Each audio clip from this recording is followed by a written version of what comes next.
This question is important. The figure on page 31 in your textbook. The menstrual cycle. The menstrual cycle is the event of cyclic changes that take place with an interval of 28 to 30 days in the females after they attain puberty. Here you can see the days are shown. Here you begin with the first day, here you have 15 days, and then you have 28 to 30 days. So it starts, and after 15 days, the ovum is released, oocyte, and if fertilization takes place, that is, if pregnancy is attained, then the cycle stops here and the menstrual cycle stops for 9 months. If fertilization does not take place, pregnancy is not attained, then this cycle will again continue from here. So it occurs after a month.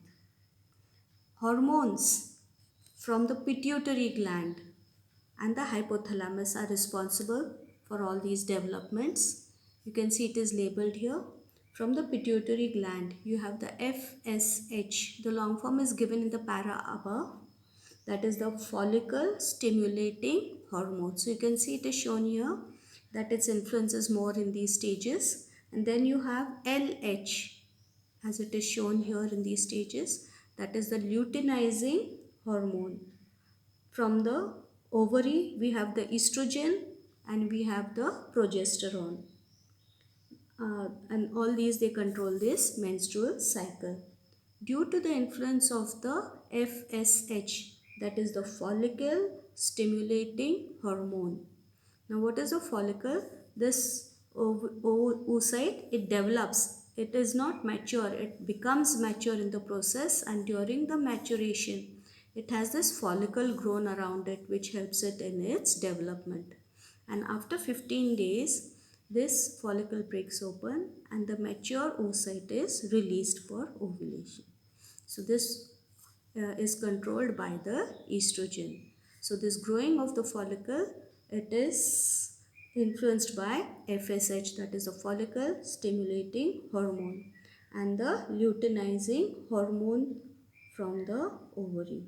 Now this growing follicle, it produces estrogen also, and this estrogen and the progesterone, they control the influence the inner lining, that is the endometrium, its growth and its regeneration.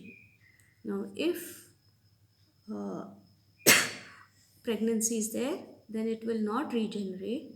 If pregnancy is not there, then it will break and then again it has to be generated. The luteinizing hormone from the pituitary gland, it stimulates the bursting of this follicle and releasing of the oocyte that is there, which is now mature, into the ovarian wall. This process is called as ovulation, as it is shown here. So it is controlled by the LH, that is luteinizing hormone. Now this empty ovarian follicle that is there, it becomes the corpus luteum, as it is shown here.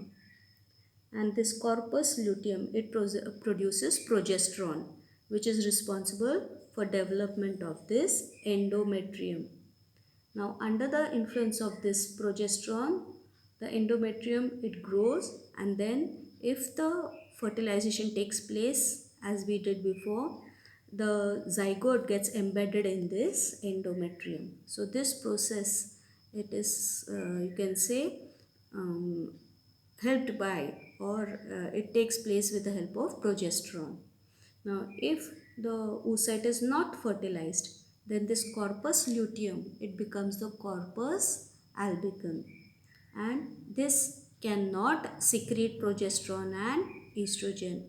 So if fertilization does not take place, this endometrium will not develop and it will degenerate. So due to lack of these hormones, endometrial layer of the uterus, it collapses. All this tissue that is there, okay, along with the unfertilized egg, it is given out through the vagina as menstrual flow, and this results in the bleeding for about 5 days. If the woman is not pregnant, then this menstrual cycle keeps on repeating with regularity. So again I repeat, here the days are shown.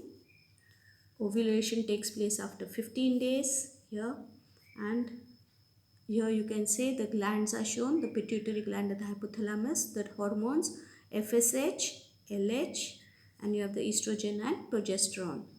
And here you have the endometrium, how the development takes place, and here you have about the ovary.